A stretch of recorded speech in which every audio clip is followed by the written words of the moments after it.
May daga. Hindi ako makapasok sa tindahan. Paano na yan? Buhay pa naman siya. Pero, hindi gumagalaw. Siguro pinagtutuka ito ng mga manok eh. Nandito yung mga manok kanina. Paano ako ngayon makakapasok? Ayan siya. Ayan. Ayaw niyang umalis. Kahit nandito na ako, nangihina siguro siya.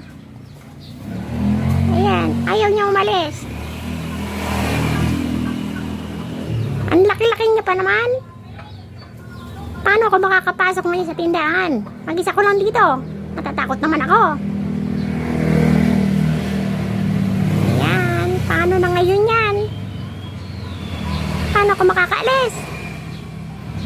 Paano pala ako makakapasok? Hindi pala ako aalis. Siya pala nga aalis, hindi pala ako. Bahala ka dyan. Maghintay na lang ako ng kasama.